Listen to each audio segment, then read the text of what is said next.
these talking points. But well, first of all, neither candidate has momentum.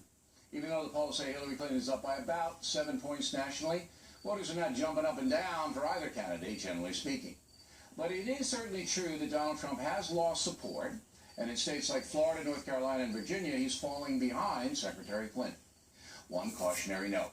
Polling in mid-August doesn't really mean very much. Only after Labor Day will polling begin to shed some real light on the race, and after the first debate on September 26th, the polling will become intense. There's no question that Donald Trump is hurting himself by using the same kind of rhetoric that helped him win the primaries. Very ironic.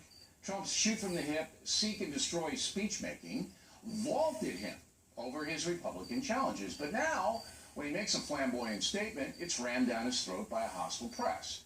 Some examples. On July 29th, the government announced that the growth in the second quarter was 1.2%, a disaster. And the Democratic Party immediately was on the defensive. But just 2 days later, Donald Trump criticized Ghazala Khan, the mother of an army captain killed in Iraq. Immediately, all hell broke loose, and the disappointing economic number vanished from view. Same thing happened on August 9th, as emails showed that Hillary Clinton used her position as Secretary of State to possibly benefit the Clinton Foundation. Big story, right? But the exact same day, Donald Trump said this. Hillary wants to essentially abolish the Second Amendment. By the way, and if she gets to pick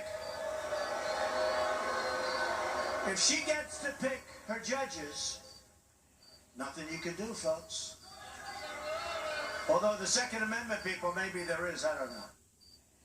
Immediately, the liberal press accused Trump of threatening Mrs. Clinton. The Washington Post editorializing, quote, encouraging armed resistance against the federal government is not the most worrisome of possible means. Other listeners assume that Mr. Trump was encouraging supporters to train their weapons on Ms. Clinton herself, unquote. Think about how insane that sentence is. Other listeners assume Trump wants Clinton murdered? Yet the Washington Post editorial board put that in the paper. Why? Well, they despise Donald Trump. They're using Saul Alinsky's rules for radicals, number 13. Quote, pick the target, freeze it, personalize it, and polarize it. Cut off the support network and isolate the target from sympathy. That is what the anti-press, the anti-Trump press, is doing. But back to Trump himself. There are two things in play here. He is not recognizing that explosive comments like those about Muslim women and gun control can and will be used against him. And that an extremely hostile American press will use his words not only to denigrate him, but also to avoid reporting on real issues affecting the USA. I predicted this would happen more than a year ago. Finally tonight, the factor tip of the day, the media despising Donald Trump. And here's why. He has no fear. He could not care less about censoring himself, and the press does not intimidate him. So because of that approach, the media believe they must punish Mr. Trump for being disrespectful and not cowering before them. Plus, they don't like his politics, generally speaking. And that has come to pass. So the Trump campaign is now in some trouble. And today the candidate sought to begin rebuilding his base. In Youngstown, Ohio, Mr. Trump laid out his plan to aggressively defeat Islamic terrorism.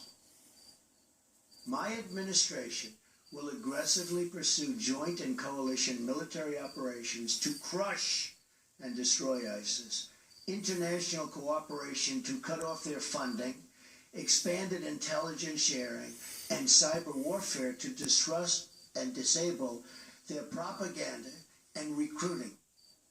Now, in speaking with Mr. Trump over the months, it's safe to assume that he would attack ISIS on the ground using some American forces. That separates him from the Obama administration and perhaps Hillary Clinton. Mr. Trump also reiterated that he will not get any more specific about his ISIS strategy. That was immediately mocked by Hillary Clinton.